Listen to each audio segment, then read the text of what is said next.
Hey, everybody, and welcome to this week's episode of the Trend Report. I'm glad you're joining me today for another conversation with just me and you. Today, I want to talk about breaking down barriers and coloring outside the lines. You know, when we were kids, we were all taught to color inside the lines, to use the guides that were provided by the coloring book publisher to create our greatest works of art. In doing so, we were developing hand strength and hand related fine motor skills. Certainly, this development is important for all of us and even for kids today. But in reality, we were being taught to conform. If we didn't color inside the lines, our parents and our teachers, even our peers, would make fun of us. And we just keep working until we could master the art of coloring inside the lines. Now, this trend has actually continued through our adult years. In fact, as you probably know, adult coloring books are all the rage. Just Google it and you will see it. You'll see it. Better yet, you can walk into a bookstore and you'll discover an entire section dedicated to adult coloring books. These books are amazing, full of beautifully detailed and complicated designs that challenge us to color inside the lines to create the adult version of our greatest work of art. You know, in fact, I'll tell you, coloring books as an adult can actually be really rewarding and relaxing. You know, there's certain type of joy that we can find in doing something that we love to do as a kid. Now, no doubt I've done this, and hopefully, maybe I'm sure you have too, whether you admit it or not. Okay. But adult coloring books are really popular. In fact, not too long ago, the New York Magazine published a list of the 20 best adult coloring books. And they're really all the rage, but this got me thinking about this, which is, why do we conform? The truth is, coloring is basically conforming and following what someone else says that we should do. It's taking the easy path and only doing what is absolutely necessary to get by or to get the job done. It's sometimes based on our confidence or maybe our lack thereof and our fear. Conforming with what others want, as you know, is the path of least resistance. But why? Why do we conform?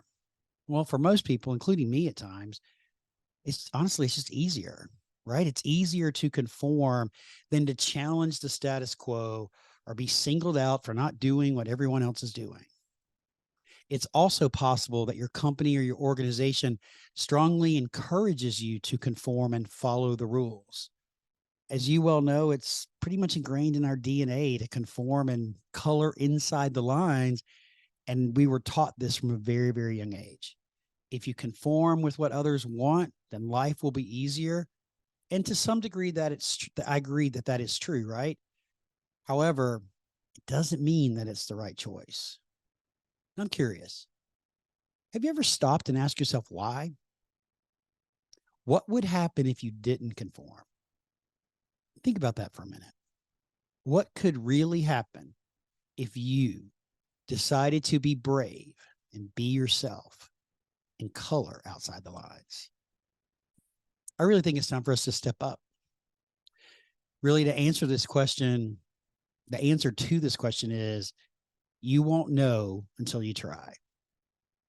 When you think about our industry, where would we be and what would we be selling if those that had gone before us had not decided to be brave, challenge the status quo, and color outside the lines? The list of those that have done this and impacted our industry by not conforming to what others think is long.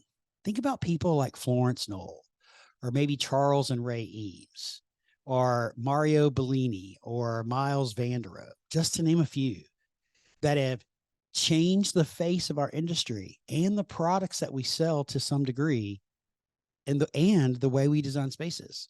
They had a vision, a courage to step up and color outside the line. And today, I really believe there are an amazing group of people and companies doing the same thing. They're disrupting our industry in a very positive way. Think about this podcast, for example. It is to some degree sharing thoughts and ideas of other people and what they're doing to make our industry better. You could also look to people like Alexandra Stefos, who was on the podcast recently with what she's doing with the Design Pop. You can look at magazines like Office Insights or Viewpoint and what they're doing to share their voice and to share information that helps our industry get better and to disrupt, right? You can think about speakers like a Kay Sargent at HOK and what amazing job she does in highlighting the future of work, neurodiversity and equity and inclusion. I mean, there's so many people leading the way that have stood up and said, I'm going to be brave and I'm going to color outside the lines. And all of these companies and individuals, I guarantee you, they experience challenges along the way. But one thing is for sure, as I said, they are all coloring outside the lines. And thank goodness that they are, because we need them and we need you. Think back to my episode with Aaron Estabrook, where we talked about standing up and sharing your voice. So I'm curious, why aren't you embracing the opportunity to make an impact on our industry? It really is time for you to step up and step into your greatness. Do something today that will challenge the status quo. Find the courage within you to have the impact on yourself, a colleague, a client, a friend, or even your business.